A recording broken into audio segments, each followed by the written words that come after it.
Bonsoir et bienvenue dans le monde des ténèbres. Je suis Maxime Robinet, je serai le conteur de cette chronique. La joueuse sera CC Trouille. Bienvenue dans l'étreinte de la nuit, épisode 14.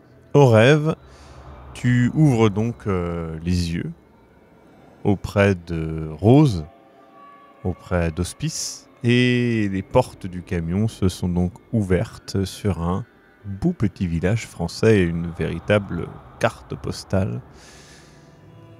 Rose vient près de toi et t'explique que vous êtes arrivé du coup dans ce petit village d'Auvilliers. Est-ce qu'elle connaît la région, elle ? Elle t'explique qu'elle connaît un petit peu, mais pas plus que ça. Elle t'explique que voilà, c'est la Marne, qu'on est au sud de Reims, qui est une ville assez connue, notamment pour le champagne, que vous n'êtes pas loin d'Épernay, des choses comme ça. Et en discutant avec elle, tu parcours donc les petites rues de ce petit village. Comme je t'ai dit, c'est vraiment absolument adorable. Je suppose que Gersand et Sarès m'ont expliqué où trouver le père Ernest. Alors justement, c'est Rose qui va t'y amener indirectement. Il y a des panneaux suspendus, très ouvragés, un petit peu partout sur les bâtiments, avec notamment des grappes de raisin, des viticulteurs, des choses comme ça.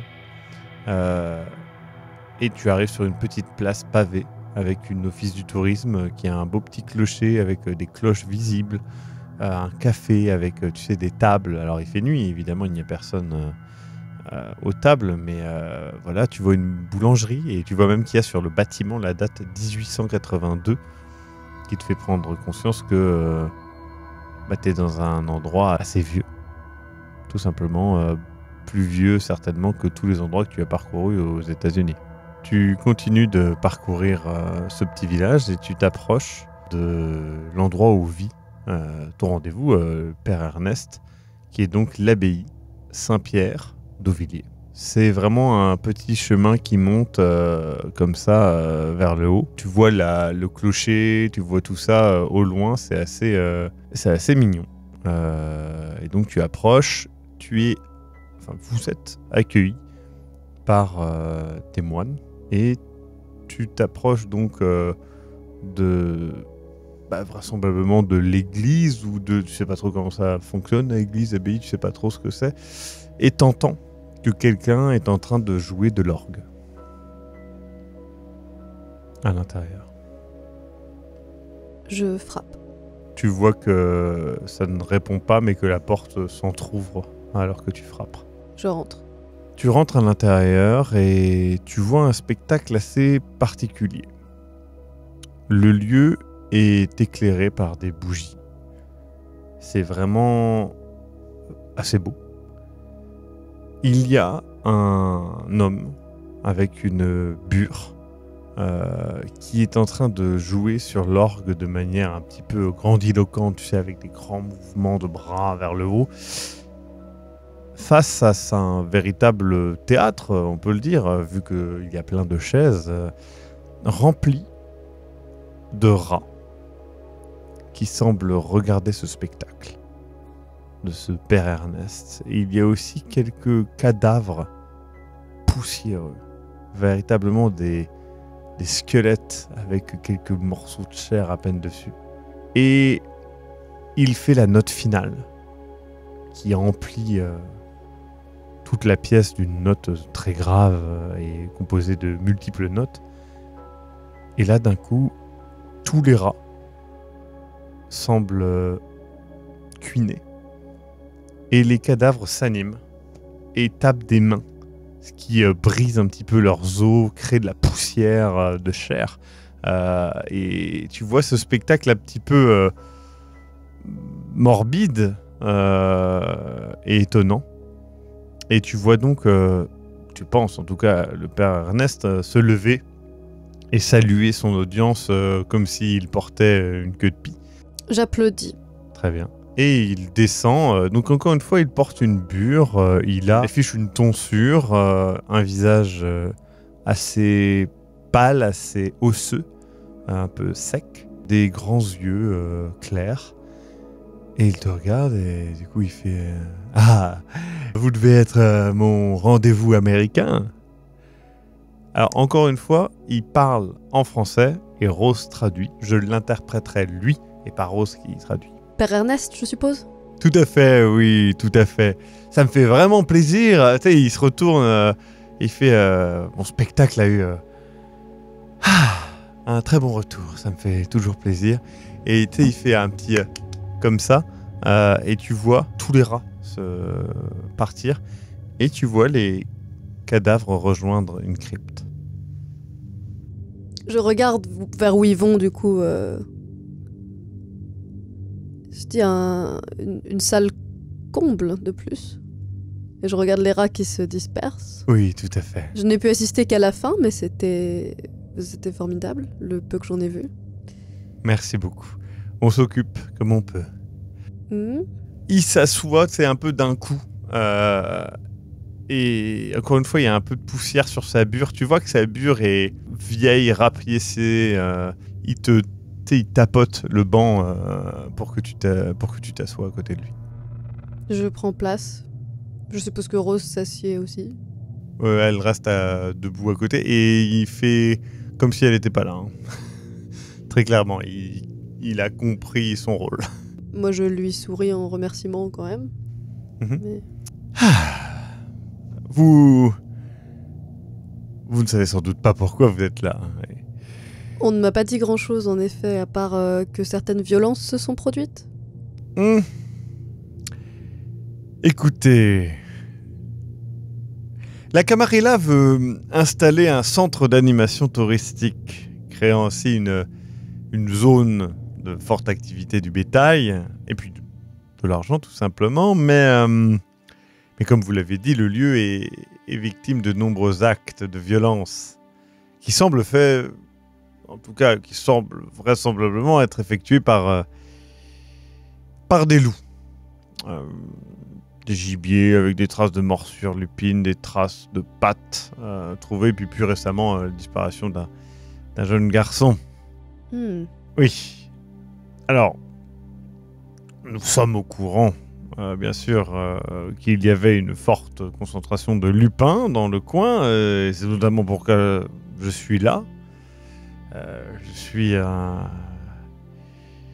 Tu sais, il regarde dans le vide un petit peu comme s'il réfléchissait à quelque chose, et tu vois, il se touche un peu l'épaule, le bras, comme quelqu'un qui caresserait de vieilles cicatrices.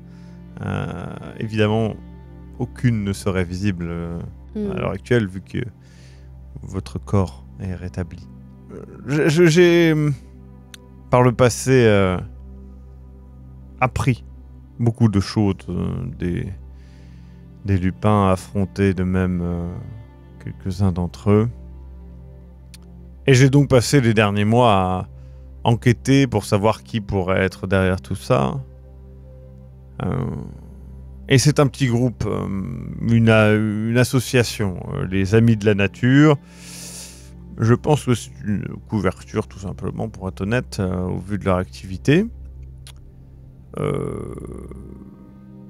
Je propose donc un rendez-vous avec eux pour jouer carte sur table. Très bien. C'est fréquent, ce genre de rendez-vous? Non. Ouais. Alors je ne pourrais pas m'y rendre, bien évidemment, car ils ont bien entendu.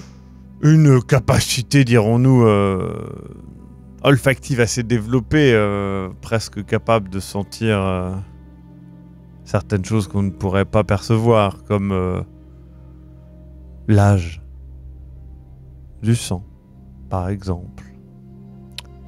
Alors c'est sûr que si j'y allais, peut-être qu'il plus est qu'il pourrait savoir... bon, c'était il y a plusieurs générations de cela, mais s'il connaissait mon passé, il serait peu enclin à accepter notre marché. Pourquoi? Vous avez fait quoi? Comme je vous l'ai dit, j'ai eu affaire à quelques lupins auparavant. Mais vous en avez tué beaucoup, du coup? J'ai participé à plusieurs chasses, plusieurs interrogatoires, et j'ai réussi, avec mon groupe, à en tuer un. D'accord. Mais ils ont Au sûrement prix tué de certains des multiples vôtres aussi. pertes. Voilà. Oui, cela ne fonctionne pas exactement comme ça. Avez-vous déjà vu un char d'assaut? Oui. Eh bien, imaginez devoir en affronter un. Bah, je vois très bien, oui. Mhm. Mais du coup, il faut que je me rende à ce rendez-vous. Avec... Rose, oui, oh. pour leur demander de cesser. Enfin, nous ne sommes pas censés savoir. Pour voir qui ils sont, qu'est-ce que vous attendez de ce rendez-vous exactement? De confirmer vos Dites-leur. hypothèses ou... Dites-leur simplement que nous sommes prêts à faire de grands gestes envers eux. Déjà, nous souhaitons installer un centre d'animation touristique en bordure de la forêt de la montagne de Reims. Mhm. Vous pouvez le dire. Qui plus est, nous pouvons nous engager à divers avantages financiers. Je sais que les lupins ont une activité très humaine au final. Nous pouvons nous engager à recruter des membres de leur petit groupe dans ce centre d'animation touristique s'ils le souhaitent. Notre intérêt pécunier est plutôt bas, comprenez bien. Nous avons tout intérêt à ramener plus de monde dans les environs de Reims et d'Épernay afin d'installer, dirons-nous, une place plus pérenne pour divers suceurs de sang. Très bien, donc ils sauront à qui ils ont affaire si je me rends là-bas. Je pense qu'il sera difficile pour vous de le cacher. Mais ne pensez pas... Non, je veux dire à notre organisation et... Ils ne connaissent pas forcément qui est la Camarilla, ils ne connaissent pas forcément tous les tenants et aboutissants. Pour avoir discuté avec nombre d'entre eux, alors ce n'était pas autour d'un café, bien évidemment, mais sachez qu'ils ont des préoccupations très, très basiques. Ils veulent protéger la nature, ils veulent... voilà, ils ont des croyances diverses et variées, liées certainement à la nature, à des choses assez tribales, assez triviales finalement. Et le but dans l'échange, ma chère au rêve, sera d'affirmer que nous sommes là pour les aider dans cette démarche. Je crois savoir qu'il y a eu plusieurs activités locales. Attendez, il se lève et juste il part. Bah je le suis. Justement, au bout d'un moment, il penche la tête en arrière. Du coup, tu le suis et tout. Et il avance et tout. Il va dans un endroit où il y a des archives et tout ça. Il va sur un coin de table et tout. Il ressort un énorme dossier. Il sort. Il fait voilà. Regardez. Voyez. Là. Oui, ça, là. Et il monte des articles. Et donc, tu vois beaucoup d'articles sur des travaux qui sont lancés dans la zone par une grosse corporation qui possède plusieurs filiales qui essayent régulièrement d'implémenter des choses aux alentours de la montagne de Reims. Et tu peux voir qu'il y a régulièrement des problèmes sur les travaux. Il y a des chantiers qui sont détruits, des accidents, des choses comme ça. Et souvent, c'est lié à des témoignages un petit peu étranges qui ne sont pas relayés par les médias, qui sont assez tus. Et tu peux voir que tu reconnais un petit peu même la patte peut-être de la Camarilla sur le changement d'information. Et tu te demandes même si la Camarilla ne joue pas le jeu du fait de cacher les interventions qu'il pourrait y avoir de la part de divers lupins. Et du coup, il te dit, voilà. Et donc, cette grosse entreprise, cette grosse corporation est Pentex, et donc notamment Pentex France. Et du coup, il veut, voilà. Donc, peut-être leur assurer que nous pourrions agir en leur faveur, bien évidemment. Pour que Pentex France et ses diverses filiales ne puissent pas trop intervenir autour de la montagne de Reims et de la forêt. Alors nous ne pouvons pas garantir plus que cela, malheureusement, parce que ça coûterait extrêmement cher. Mais voilà. Et en contrepartie, nous aimerions que pour que cette activité touristique s'installe, ils évitent de d'égorger divers gibiers, de kidnapper des enfants et d'agresser des randonneurs, tout simplement. C'est tout ce que nous demandons en échange. Qui plus est, s'ils souhaitent qu'il n'y ait pas de caïnites à l'intérieur des forêts, nous n'y avons aucun intérêt de toute manière. Voilà tout. C'est plutôt simple, ça me paraît. Gagner d'avance, n'est-ce pas? C'est ça qui m'inquiète. Mais... Avez-vous des questions, ma chère Orève, sur les lupins? Je peux vous répondre, j'ai une connaissance assez approfondie du sujet.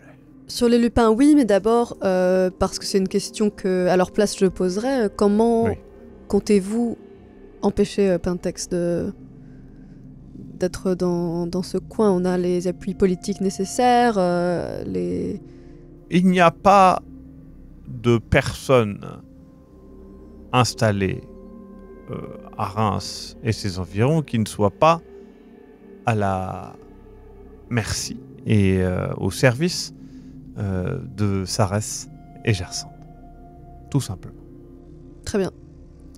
Donc, peut-être ne pas impliquer les noms directement de nos princes, mais il serait peut-être avisé de leur part de montrer qu'ils sont capables, eux, de tenir leur part du marché, puisque dans ce cas présent, nous sommes les personnes qui sont le plus victimes, finalement, de violences. Et sur les lupins eux-mêmes, est-ce qu'il y a des manières spécifiques de leur parler? Est-ce qu'il y a par exemple des impolitesses à éviter, des choses que je devrais savoir? C'est tout, il fait les gros yeux. Ces créatures sont assez grossières.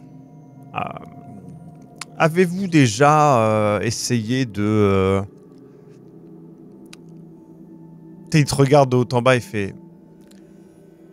Avez-vous fait de l'équitation?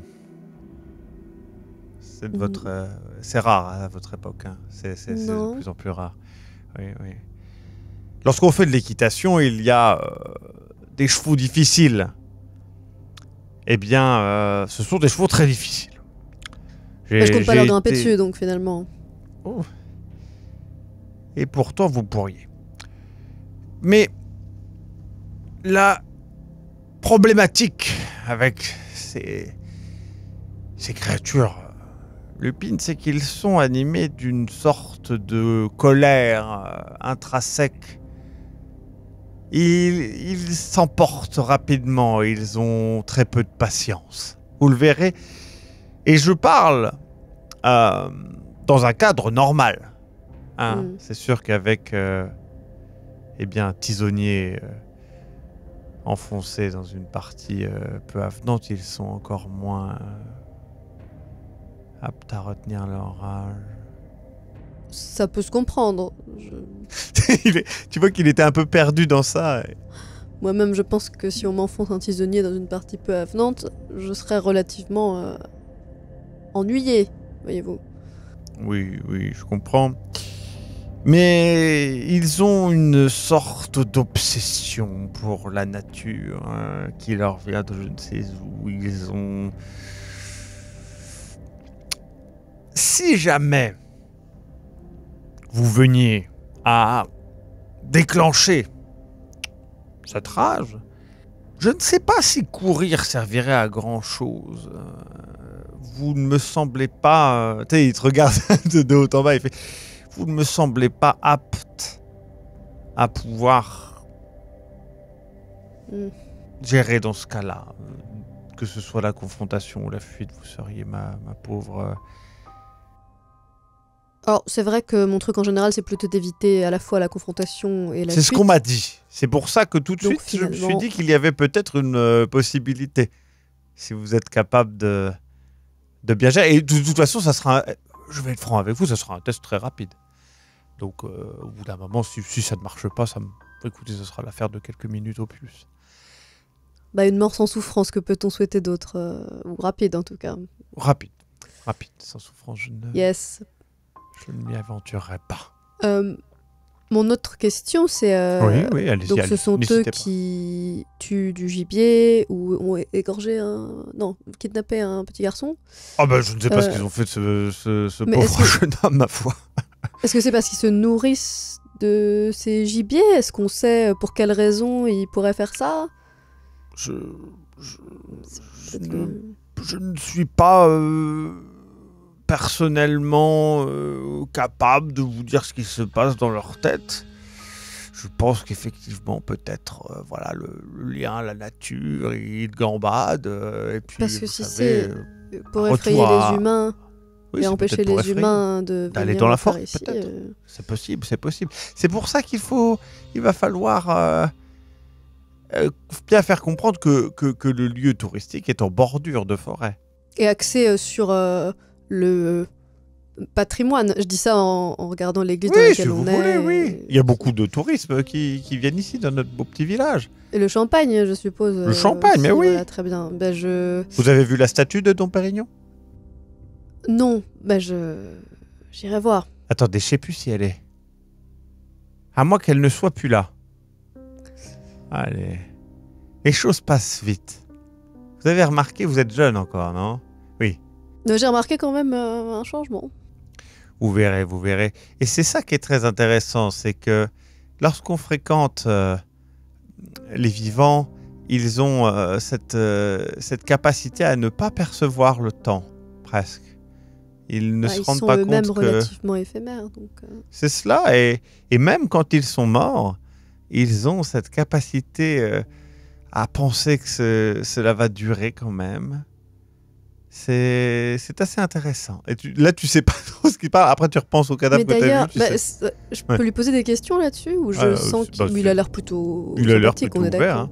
Hein. Mhm. Et d'ailleurs, j'avais jamais vu une audience telle que vous aviez ce soir. Ah, Est-ce que vous animez ces gens? Est-ce qu'ils sont revenus à la vie l'espace d'un instant? Pardonnez-moi, mais c'est fascinant et c'est pas quelque chose que j'ai déjà vu. écoutez, ce que vous avez vu là-bas était un plaisir personnel que j'ai, une petite gâterie que j'aime eh bien tout simplement me faire pour avoir un public comme un autre. Vous savez, les vivants ont une perception de la réalité qui est navrante parfois. Alors j'aime à varier les publics. Et mon père, pardonnez ma question si vous la trouvez intrusive, mais je constate que vous êtes ou étiez un homme de Dieu. Oh oui, il y a longtemps, il y a longtemps. Oh, il y a Est-ce que c'est longtemps. quelque chose qui vous reste encore? Non, le rapport à Dieu s'éteint bien vite. Vous savez, l'époque est intéressante. Il est intéressant de noter et de constater qu'à votre époque, votre spiritualité, enfin pas la vôtre particulièrement, je vous dis ça, la spiritualité de l'époque est à la fois plus volatile, mais en même temps plus forte qu'à la mienne. À la mienne, il n'y avait pas vraiment de choix. Vous étiez. Et puis voilà tout. Mais c'est vrai qu'à l'heure actuelle, le fait d'avoir ce choix rend le choix d'une spiritualité étonnamment forte. C'est vrai que c'est quelque chose que ça m'impressionne. Ça m'impressionne. C'est vrai que non, moi j'ai pu très vite constater que bon, voilà, une fois que notre cœur ne bat plus, mais que nous sommes malgré tout agités et que nous pouvons, qui plus est, réanimer les morts, comprenez que ma vision de Dieu s'est assez vite effilochée, tout comme la chair s'effiloche sur les vivants. Et est-ce que vous pensez qu'être un Kainite empêche d'avoir une spiritualité? Non, beaucoup de Kainites ont une grande spiritualité. J'ai cru voir ça. Écoutez, je pense que ce n'est pas le même genre de spiritualité. Et comprenez bien que je ne rejette pas l'idée d'un Dieu, je rejette l'idée de Dieu. Dieu. Du Je Dieu. comprends bien. Tu sais, il montre autour de lui. Bon, c'est joli, mais quand j'entends parler mes semblables de Caïn, est-il le Caïn de la Bible? Ou est-il un Caïn? Parcourt-il le monde comme certains disent? J'ai vu beaucoup de choses au long de ma non-vie et je peux vous assurer que je pense que peu d'informations sont fiables et quand on vit aussi longtemps que j'ai pu le faire, enfin vivre est un grand mot, mais je pense que plus rien n'a vraiment de sens. Honnêtement, tout se mélange et devient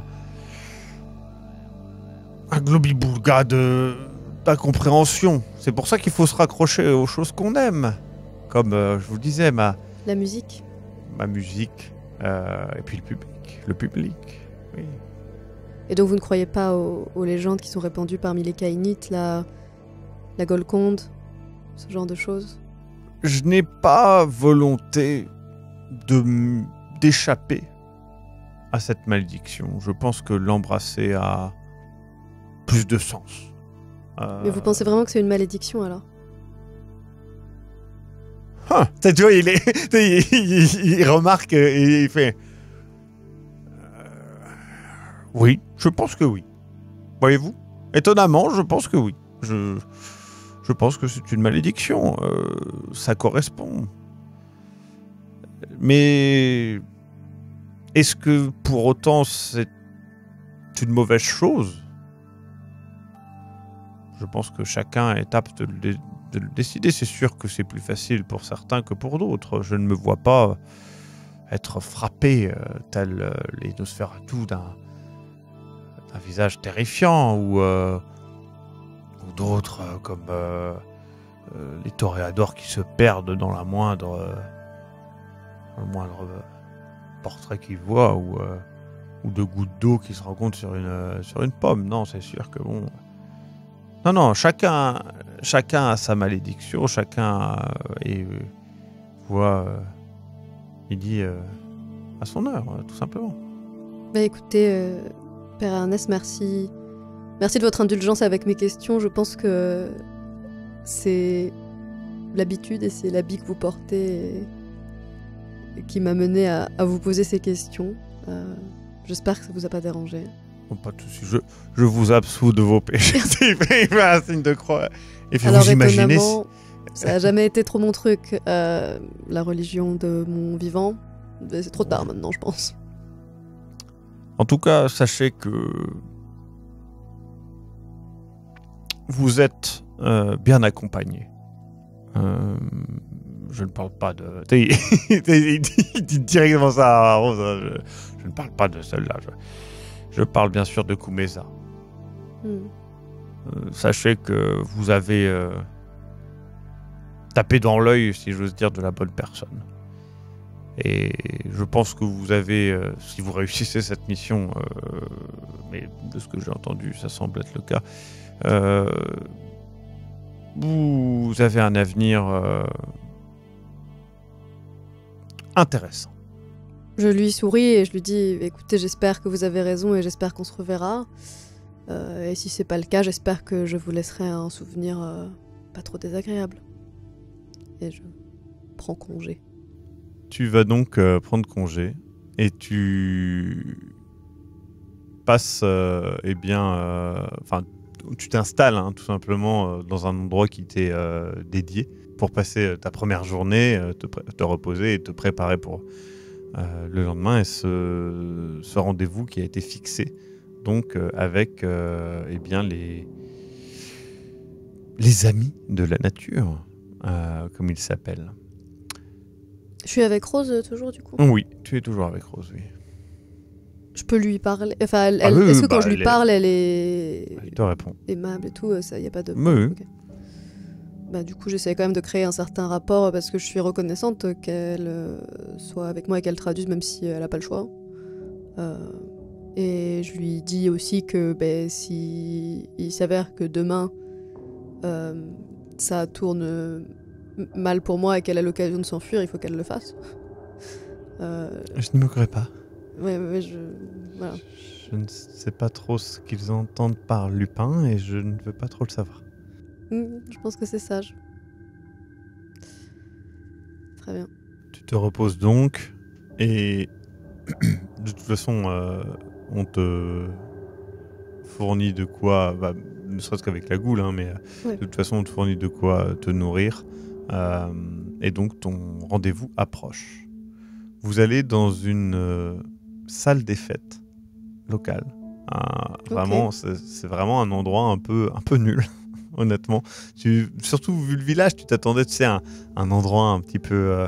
voilà, ancien non, là, déjà. Bah oui, alors, c'est pas, voilà, mais tu es là, tu arrives, et donc, les personnes de ton rendez-vous arrivent, donc, le premier est une sorte de... un petit mec, un peu maigre, et qui arrive, allure un petit peu de punk. Et c'est étonnant parce qu'il est petit et maigre, mais il paraît occuper plus d'espace qu'il n'en occupe. Et la deuxième personne est une femme qui immédiatement se met plus en arrière, les bras croisés, l'air mauvais. Il se présente, Gilles Morin et Bérengère Rodier. Encore une fois, Rose fait l'échange, et donc tu vois que Bérengère reste vraiment en arrière, dans un coin, elle tient pas en place. Tu vois qu'elle elle tape du pied, elle est instable, quoi. Vraiment, et du coup, il y a Gilles qui fait... Bon, alors, c'est quoi cette affaire? Dites-nous. Comme je sais pas ce qu'on vous a expliqué, je vais mettre les choses à plat. Il semblerait que certaines violences soient commises dans le coin envers du gibier et notamment récemment un enfant. Tu vois, ils se regardent tous les deux. Moi personnellement, ça me pose pas de problème. En revanche, ça met un frein à des projets que nous avons. Quel genre de projet? Nous aimerions ouvrir un centre touristique dans ce village, axé principalement sur le champagne, le patrimoine, faire venir des gens. Ce genre d'événement nuit à la réputation du coin. Alors, nous ne vous demandons pas de cesser ce genre de choses gratuitement. Nous pouvons vous offrir quelque chose en retour. Si il s'avère que c'est bien vous qui êtes à l'origine de ces événements.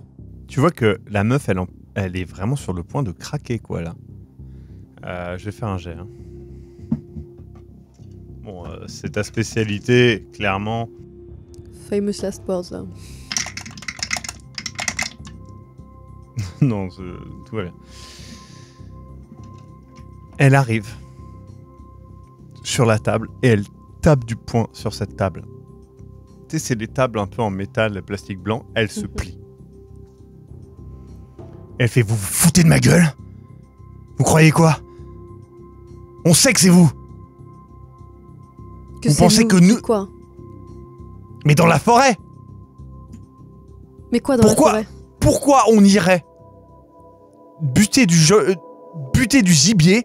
Pourquoi on irait kidnapper un enfant? C'est vous qui faites ça, pas nous. Non, c'est pas nous. Ça nous pose problème. Sinon je serais pas là, en fait. Mais pourquoi on irait Tu vois qu'elle est vraiment genre extrêmement énervée et tu vois que Rose est genre en train de bader de ouf. Elle se traduit mais elle galère de ouf, elle bade, etc. Et tu vois que le mec il fait non mais calme-toi. Et tu sais, il vient près d'elle et tout, il essaie de la prendre un peu à part. T'essaies d'écouter ou pas? Oui, mais ça va être en français de toute façon, donc... Tu peux demander à Rose Oui, je demande à Rose. Ouais.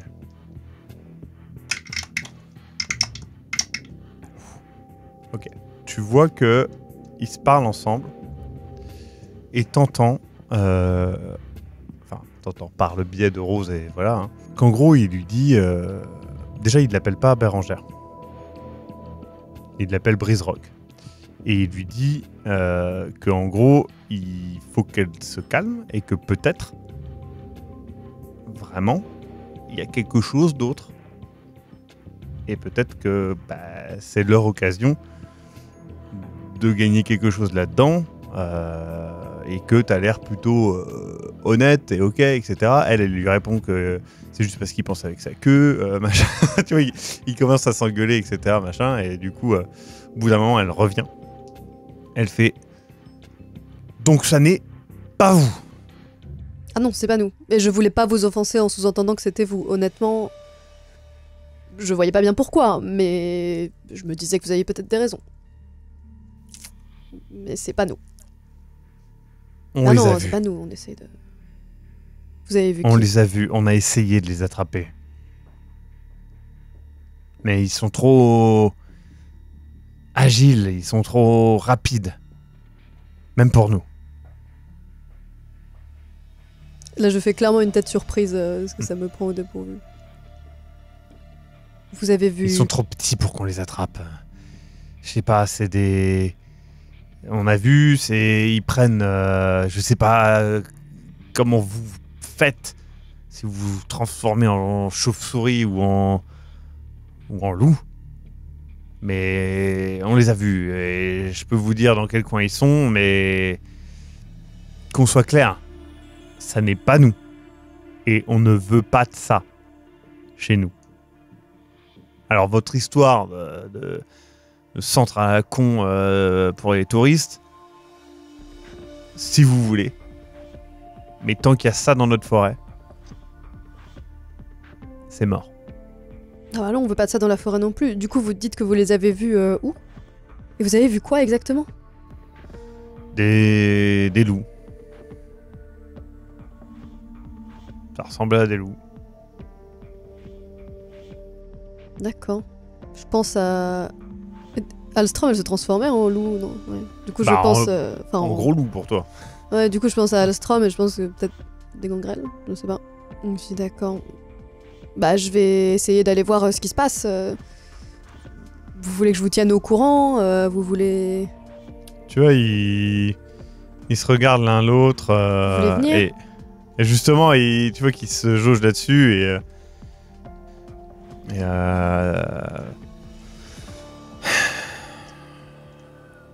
lui, il fait qu'est-ce que tu veux qu'on fasse si on y va pas, on va paraître pour des cons, aller laisser là-bas. Et c'est beaucoup plus dangereux pour nous de... Enfin, qu'est-ce qu'elle va faire? Elle est toute seule. Ils sont deux au pire. Ils font comme ça et tout. Ils font... On s'en fout, non? Et tu vois qu'elle te jauge vraiment de haut en bas. Elle fait... c'est pas un coup fourré. C'est pas un coup fourré. Votre aide sera appréciée et j'ai appris qu'on pouvait peut-être vous aider avec un problème que vous avez par rapport à Pentex. Ils se regardent et tout, ils font... Ok. Vous sortez. Et là, du coup, il vous amène dans la forêt. Là, il y a Rose qui est vraiment pas bien du tout, Ouais. tu vois. Et vous avancez dans la forêt. Vous marchez longtemps. Je garde Hospice bien près de moi, du coup. Ouais. La forêt s'épaissit et change un petit peu. Tu es dans une forêt qui ne ressemble vraiment pas aux forêts que tu as connues. Et surtout, elle est plus vivante là où il t'amène. T'as l'impression que si tu devais retrouver ton chemin, tu ne pourrais pas. Je peux pas m'empêcher de trouver ça un peu cool. Et je regarde vraiment avec attention la forêt et comme j'arrive pas trop à définir ce qui est différent, je les regarde pour voir s'ils seraient ouverts au fait que je pose une question. J'ai l'impression que peut-être bof, Compliqué. peut-être Lui oui. plus qu'elle. Et du coup, je fais une remarque en disant que c'est une forêt exceptionnelle et que j'ai jamais vu une forêt comme ça. Alors peut-être parce que je viens des États-Unis, je ne sais pas. Il approche et fait « C'est pour ça qu'on veut pas ». Et il tape sur ton front. Ce qui te fait, en vrai, genre un coup, genre, pas un coup du lapin, mais un bon coup de vous dans ce genre d'endroit. Du coup, je me fends le front et je dis mais je compte pas revenir après, moi je suis juste là pour essayer de résoudre ce problème. Tu arrives finalement dans une sorte de petite clairière où tu vois qu'il y a au sol plein d'empreintes. Et du coup, eux, ils te montrent les empreintes. Et ils disent... Ils sont dans le coin. C'est des empreintes qui ressemblent à quoi du coup ? Des empreintes de loup, hein, pour toi. Mais des grosses empreintes de loup, genre surdimensionnées Non. ou normales ? Non, peut-être même plus petite que la normale. Ok, trop bizarre. Bah, je vais essayer de suivre ces empreintes-là. Ouais. Avec peut-être l'aide d'hospice ou même d'autres animaux si... Bah, hospice, elle peut carrément... Mais je pense que... peut carrément t'aider. Bah c'est ça, vraiment, je pense que c'est... Hospice. Vol. Eux, ils te regardent faire un peu de loin. Tu sais, ils sont les bras croisés contre un gros arbre. Ils te regardent faire et tout. Et ils discutent entre eux, machin, et ils rigolent, machin. Et du coup, Hospice redescend. T'explique qu'il y a 4 silhouettes un peu plus loin, cachées près d'une sorte de grotte. Alors, est-ce que tu veux y aller avec ou sans les autres? Des silhouettes de loups ou des silhouettes humanoïdes? Humanoïdes. Je veux essayer de m'approcher d'abord, sans eux, quitte à revenir après pour voir si j'entends quelque chose. D'accord. Discrètement? Oui. Si, le plus possible, quoi. Avec un pouvoir ou pas? Oui. Avec mon manteau d'ombre, je suppose, du coup. Ok. T'as fait vraiment beaucoup de succès, c'est pour ça que ça me fait... Tu approches. Tu vois que eux ont une petite réaction, parce que littéralement tu disparais. Tu repenses à la première fois où t'as vu Sokios et qu'il a disparu face à toi. Tu te rends compte que t'es en train de faire la même chose et tu trouves ça plutôt cool. Tu entends des rires, du chahut. Tu entends des enfants. Et tu peux voir 4 enfants. Entre 5 et 10 ans. Qui jouent ensemble. Ils sont nus, pour ainsi dire. Et du coup, ils jouent. C'est des petits garçons. What the fuck? J'ai l'impression que c'est des Kainites. C'est difficile à dire pour toi parce que là, il y a beaucoup d'étapes à passer. Donc, j'estime c'est clairement que... pas des enfants normaux, on est d'accord. Ah oui, c'est certain. De toute façon, il ferait trop froid pour un enfant normal. Ouais. Et puis, vraisemblablement, ils se transforment en loup, donc... Et ils sont... entre 5 et 10 ans, c'est ça? Et ils sont 4. Et il y a... J'entends aucune voix d'adulte, rien du tout? Non. Les lupins avaient l'air sincères quand ils m'ont dit qu'ils avaient vu ce qui s'était passé. Oui, ils ont la pas mettent pas à l'air l'envers pour moi. Ils ont pas l'air, selon toi, d'être vraiment capables, en tout cas là, de mentir. Ils sont vraiment dans l'instant, de ce que tu as vu et de ce que tu as dit, ce cher père Ernest. Et je me demande du coup s'ils sentiraient la présence de... Enfin, si eux, ils sauraient ce que c'est qui est dans leur forêt, comme ça. Parce que là, on est encore dans le même type de forêt qui est très... ouais. Bah, je pense que je vais retourner les voir D'accord. et leur parler. Ok. T'arrives et du coup, ils te regardent un peu et tout, ils font... Alors que Chi... Je leur explique ce que j'ai vu. Mais vraiment des enfants. Vous voyez, 5 ans, 10, je suis pas très enfant, mais ils sont petits, quoi. Tu sais, ils se regardent tous les deux et... Ils font, mais... Du coup, ça serait pas non plus... Je sais pas, chez nous c'est pas courant et je me demande si l'enfant qui a disparu du coup est pas désormais l'un des leurs. Je comprends pas honnêtement ce à quoi j'ai affaire. On dirait Sa Majesté des Mouches. Je comprends pas. Est-ce que vous savez s'il y a des... Est-ce que vous êtes capable de savoir qui c'est? On sait que c'est pas... Pas de chez vous. Non.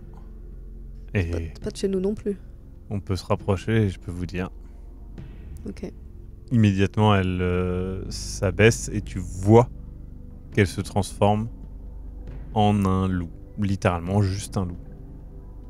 Alors je m'y attendais un peu quand on m'a dit les lupins, mais c'est vrai que c'est choquant que ce soit vraiment genre un...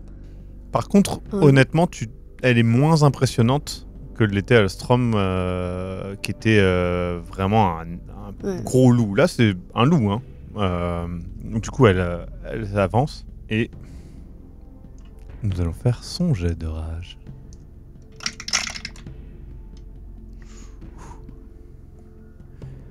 Elle revient. Elle reprend forme humaine. Et elle dit... c'est des vôtres. Putain. Je dis littéralement putain. Ouais. Mais c'est des nôtres, mais c'est pas trop autorisé ça normalement. Bah je vais y aller du coup. Je vais consulter quelqu'un et je reviens m'occuper du problème puisque s'il s'agit des nôtres, bah, toutes nos excuses. Je disais un peu comme une question parce que c'est pas nous. Et eux ils font... C'était pas ça le deal. Bah je vais m'en occuper mais je vais chercher des renforts en fait. On est là. Oh bah si vous voulez. Mais je peux aller leur parler d'abord? Tu vois qu'ils se regardent tous les deux, ils sont un peu, ils se jaugent et tout. Tu sais, tu vois qu'ils te font pas confiance. Si c'était des vôtres, vous aimeriez leur parler d'abord. Oui, mais si c'était des nôtres, on aimerait bien leur parler d'abord pour pouvoir s'allier avec eux, pour pouvoir nous attaquer. Mais pourquoi j'ai pas du tout envie de vous attaquer? Je veux juste sortir d'ici et partir d'ici vivante, ce qui est déjà pas gagné, d'après ce qu'on m'a dit. Donc. Ton argument est soutenu par Rose, qui est vraiment pas bien et qui a du mal même à traduire là, et qui elle aussi appuie le fait que elle veut pas être là, elle veut pas faire ça. Hein. Donc du coup, je leur dis, mais je suis juste un pion sur un plus gros échiquier. On m'a envoyé ici pour résoudre ce problème. Comme tous les problèmes que j'ai dû résoudre depuis que je suis non-vivante, c'est un problème qui attire d'autres problèmes, qui attire d'autres problèmes. Je veux juste que ça s'arrête, honnêtement. Je vais pas vous attaquer. Pourquoi j'irais vous attaquer? Ça causerait des problèmes. Vous êtes pas tout seuls tous les deux. On va pas commencer une... Et du coup, je soupire, j'arrête de parler. Ouais. Je me dirige vers les gamins. Du coup, ils te laissent partir, mais tu vois qu'ils te suivent un petit peu plus quand même. Ah bah oui, mais je veux qu'ils me suivent de toute façon, parce que... Enfin, au cas où les gamins m'attaquent, ils sont quand même 4. Tu approches donc du lieu avec les enfants. Comment tu veux approcher ça? Ils étaient en train de rigoler, là ils étaient plutôt en train de chiller. Ouais. Bah du coup je pense que je vais envoyer Hospice un petit peu en avant, enfin qui vole près de moi et j'avance avec Hospice à mes côtés et Rose, et je m'avance vers eux en mode amical quoi. D'accord. Enfin, pas... Ouais. C'est des enfants, quoi. Tu vois qu'immédiatement, il y en a un qui le voit, il prévient les autres presque en jappant, tu vois ce que je veux dire. Et ils se mettent tous les 4, t'as l'impression de voir 4 chatons effrayés. Ils se mettent et tout en position d'attaque un petit peu. Tu vois qu'ils ont déjà leurs mains qui commencent à être griffues comme Alstrom l'était. Je vous veux pas de mal. Je me tourne vers Rose du coup. Tu vois, ils comprennent. Tu sais, ils ont du mal à comprendre parce qu'ils voient que tu parles pas leur langue. Mais ils ont l'air de comprendre le français quand elle parle français. Oui. Ok. Ils parlent pas loup. Non. Ça me ferait chier. Et du coup, à travers Rose, je leur dis que voilà, je m'appelle Orev. Je viens à leur rencontre parce que... en gros, j'explique que ce qu'ils font dans le village, etc., ça pose des problèmes. Je leur demande s'ils sont tout seuls, depuis quand ils sont là. J'essaye d'engager un dialogue, quoi. Je demande s'ils ont pas faim, s'ils ont pas besoin d'aide, tu vois. L'échange est particulier. Ils répondent vraiment comme des enfants. Ils disent qu'ils s'appellent Valentin, Adrien, Benjamin, Julien. Et clairement, voilà, c'est des enfants. Et ils disent que ils trouvent de quoi se nourrir, qu'ils chassent, qu'ils peuvent te montrer là, ici c'est leur territoire, qu'il faut faire attention parce qu'il y a des grosses bêtes, mais ils arrivent toujours à s'échapper. Tu vois ce que je veux dire? Il y a vraiment... Ouais. C'est juste des enfants. Du coup, je vais tenter le côté un peu parenting, tu vois. Ouais, et maternel. Et tenter vraiment sur... voilà, mais après, c'était déjà le territoire d'autres gens. Ou peut-être que si vous venez avec moi, en fait, il y a plein d'autres gens comme nous, comme vous, et il y a plein de nourriture, et il y a toute une autre vie en dehors de la forêt. Et est-ce que vous voulez pas venir avec moi Je te fais un jet avec un malus du fait qu'il y a la traduction. Ouais. Et je m'appuie un peu sur Hospice aussi pour leur parler comme truc un peu cool, tu vois. Moi aussi, je suis de la nature. Tu vois que il y en a 2 qui sont prêts à t'écouter. Mais clairement, il y en a un autre qui semble être un petit peu le chef, entre guillemets, qui veut pas. Pour lui, c'est chez lui ici. Ça a toujours été chez lui. Il est là depuis toujours. Et il voit pas pourquoi il partirait. Parce que tous les autres gens qui viennent, ils sont là depuis après lui, en fait. Donc il était là avant, en fait. Donc pourquoi? Et c'est des arguments d'enfant. Mais tu sens que t'arriveras pas à... Enfin, c'est pas ancré dans une logique, entre guillemets. Et lui, pour le convaincre, ça va être très difficile. Et les autres l'écoutent, quoi. Comme c'est un enfant, je vais essayer de m'ancrer plutôt que dans les arguments, dans les émotions, et faire appel à plutôt son désir et son besoin de... Parce que même si voilà, il y a cette volonté d'être indépendant, je pense qu'il y a quand même un désir de communauté, un désir d'avoir quelqu'un qui va prendre ses problèmes, tu vois. Et justement encore appuyer sur ce côté parents, communauté, famille. Dire voilà, vous êtes une famille, vous 4, mais vous pourriez être une plus grande famille. En fait, il y a tout un peuple et tout un monde dehors dans lequel tu pourrais être quelqu'un aussi. Et ouais, vraiment appuyer sur ce que je pense psychologiquement pourrait convaincre un enfant de 10 ans. Et du coup, d'arriver dans le monde des grands, de faire comme les grands, tous ces trucs-là, quoi. Tu essaies d'emballer tes arguments là-dedans. Malheureusement, ça fait très clairement très longtemps que tu n'as pas échangé avec des enfants. J'ai jamais trop échangé avec des enfants. Mais même quand j'étais que enfant. tu en aies vu, à proprement parler, tu es vivant la nuit, en plus, tu en as vu de moins en moins. Et tu sens aussi que la personne en face de toi, ce petit Adrien qui semble, voilà, avec ses petites boucles et son air un petit peu naïf, a été abandonné. Et peu importe les arguments que tu amènes par rapport à ça, pour lui, on l'a abandonné. Le monde ne veut pas de lui. Et aucune preuve que tu pourras lui apporter, en tout cas, n'arrivera à le convaincre autrement. Et tu vois que lui, il dit ici c'est chez nous, c'est notre maison. Il n'y a pas d'autre maison pour nous. Les autres, ils veulent pas de nous. Et ils resteront là et ils se battront s'il faut. Et en disant ça, il grogne un peu, tu vois ce que je veux dire? Bah, du coup, je change de tactique. Et je lui dis, c'est probablement ce qui va se passer parce qu'il y a d'autres personnes dont c'est le territoire ici et vous sentez peut-être que cette forêt, elle a un truc particulier et je comprends que c'est chez vous, mais c'est chez eux aussi et vous... Là, je vais être honnête avec vous, j'ai essayé de vous convaincre de partir. Moi, je veux que vous veniez avec moi parce que je veux pas qu'il vous arrive quelque chose. Les personnes qui sont avec moi, et du coup, je me retourne. Et du coup, les autres avancent. Les personnes qui sont avec moi sont pas du même avis. Et si vous partez avec moi, il y a des chances qu'ils vous laissent partir. Si vous voulez vous battre... Et je hausse les épaules.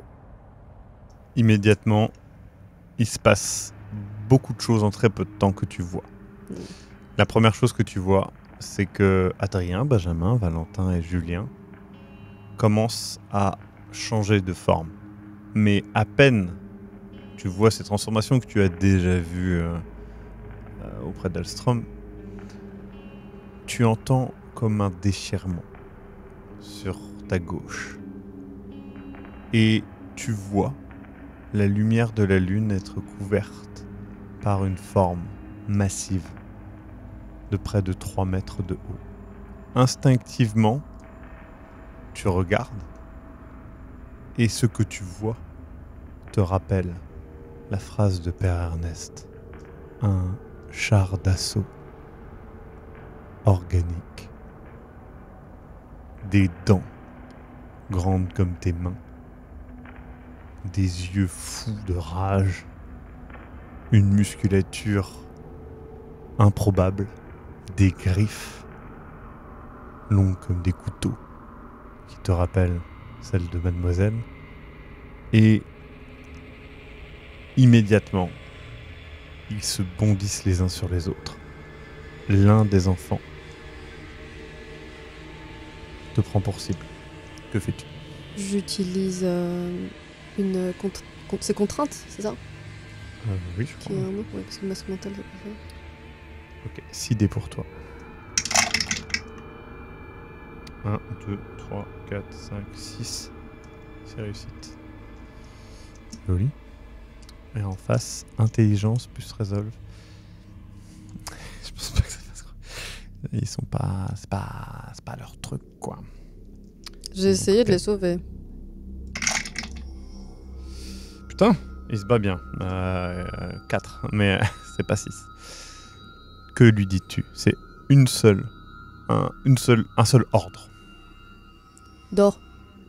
Ton sang s'agite en toi et tu sens la puissance que tu as compris grâce aux longues heures passées avec Bessod.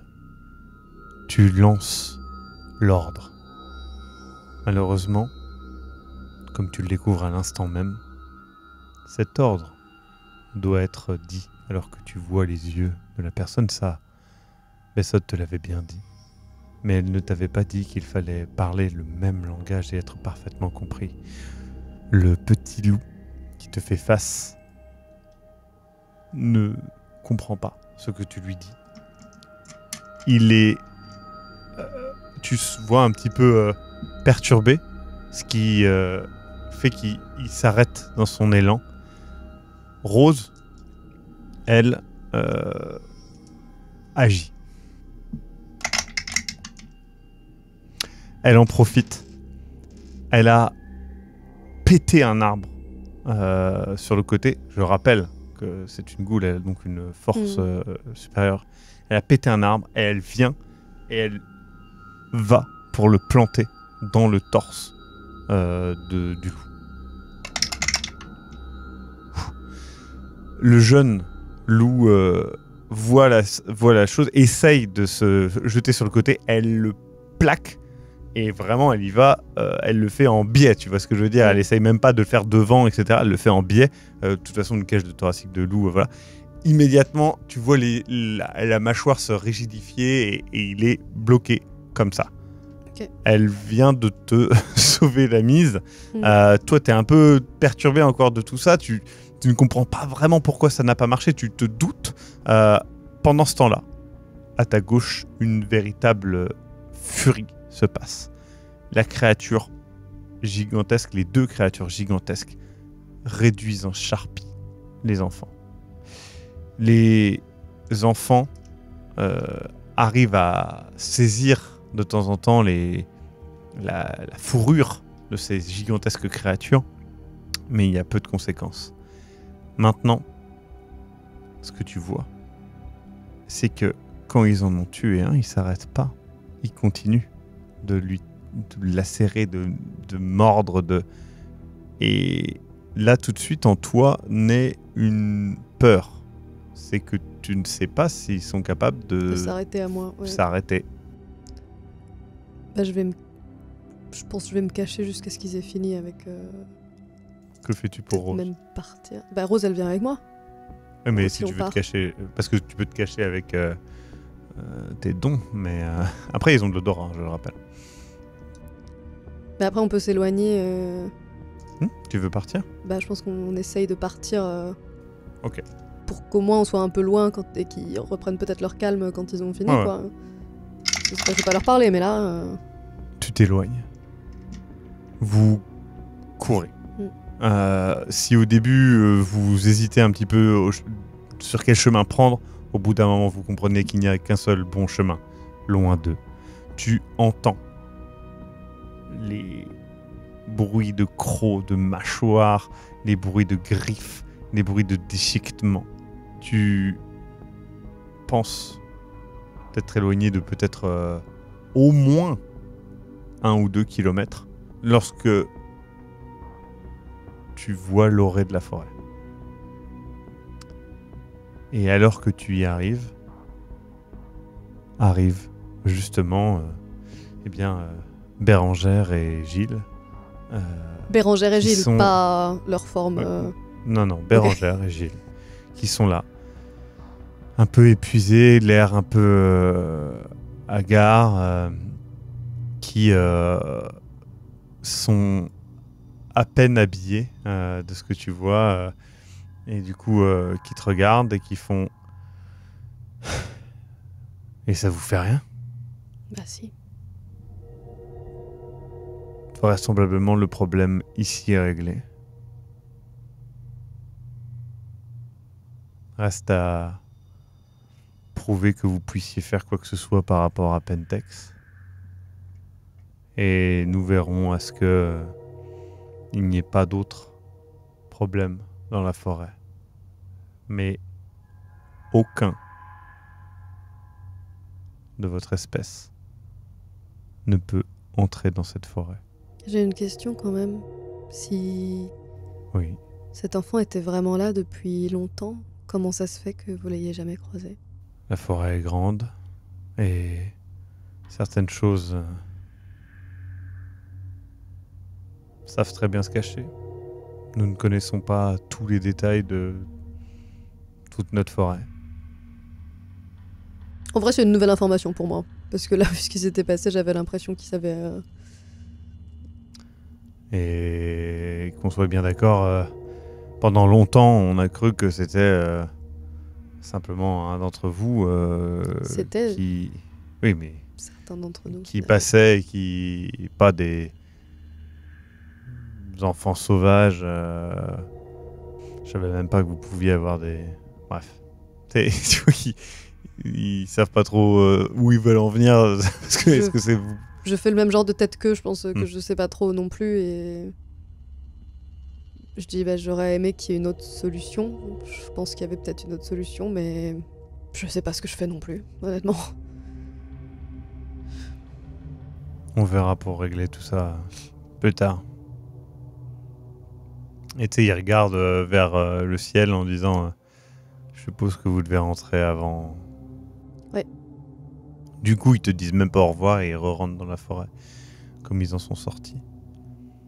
Tu marches un petit peu le long des vignes pour regagner l'endroit. T'as Rose qui dit mais vous avez voulu faire quoi? Vous lui avez dit de dormir, c'est ça? Oui.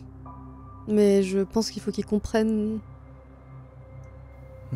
Je sais pas. Ils étaient immenses. Elle le regarde comme ça dans le vide. Et je la regarde et je répète ce qu'avait dit le père Ernest et je dis des chars d'assaut. J'aurais aimé que ça se passe autrement, honnêtement. Et il en a tué un.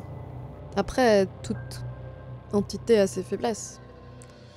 Je suppose. Ouais. Je dis ça avec un air vraiment pas convaincu. Vous rentrez donc dans le refuge. Est-ce que tu dors une deuxième nuit dans le même refuge? Bah non. D'accord. Je Donc tu demandes à Rose. Ouais, tu demandes à Rose, très bien. Elle comprend pas trop. Elle s'arrange pour trouver un truc. Elle prend au dernier moment un Airbnb. Elle obscurcit la pièce au mieux possible. Enfin, c'est vraiment un truc un peu fait en catastrophe, mais ça se passe bien. Et c'est la fin de cet épisode. Et nous aurons la suite dans 2 semaines, ou dès maintenant, sur le Tipeee, je le rappelle, pour voir la suite des aventures de Haut Rêve en France, après tout. Quand tu dis ça fait trop Emily in Paris. C'est vrai.